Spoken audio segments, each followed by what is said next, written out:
సికింద్రాబాద్లోని సృష్టి ఫర్టిలిటీ సెంటర్కి సంబంధించిన వ్యవహారం పైన ఎప్పటికప్పుడు అప్డేట్స్ మీరు తెలుసుకునే ఉంటారు.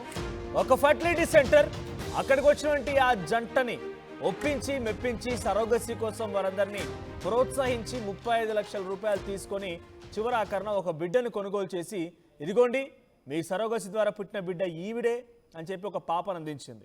సో ఇక్కడ కట్ చేస్తే డిఎన్ఏ టెస్ట్ చేస్తే అసలు అక్కడ వచ్చినటువంటి ఆ బిడ్డకి ఆ తల్లిదండ్రుల డిఎన్ఏకి ఏ మాత్రం మ్యాచ్ అవ్వలేదు. అయితే ఈ చొప్పున చైల్డ్ ట్రాఫికింగ్ జరిగిందనేది చాలా స్పష్టంగా పోలీసులు విచారణలో బయటపడింది.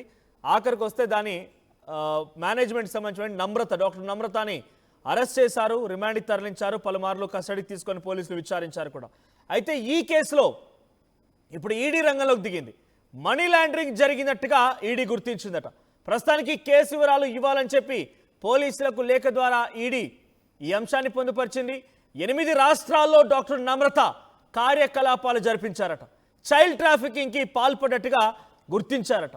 80 మంది పిల్లల్ని ఇప్పటికే విక్రయించినట్టుగా, దాని ద్వారా 25 కోట్ల రూపాయలు వసూలు చేసినట్టుగా, ఈ డబ్బు మొత్తాన్ని కూడా విదేశాల్లో పెట్టుబడి పెట్టినట్టుగా ఈడీ ఆరోపిస్తోంది. సో ప్రస్తుతానికి ఈడీ ఆరోపణలో వాస్తవాలు తెలియాలంటే పూర్తి కేసుని, ఆ డీటెయిల్స్ని ఈడీకి అప్పగించాలి. ఈడీ కూడా ఒక ఎఫ్ఐఆర్ నమోదు చేయాలి. ఆ తర్వాత అటు నమ్రతని ఈడీ విచారించిన తర్వాత అసలు విషయం బయటపడే అవకాశం ఉంది. But one thing is clear, me emotions పైన బిజినెస్ చేశారు ఈ ఫెర్టిలిటీ సెంటర్స్. దాదాపుగా మెజారిటీ ఫెర్టిలిటీ సెంటర్స్ యొక్క నిర్వాహకం ఇదే.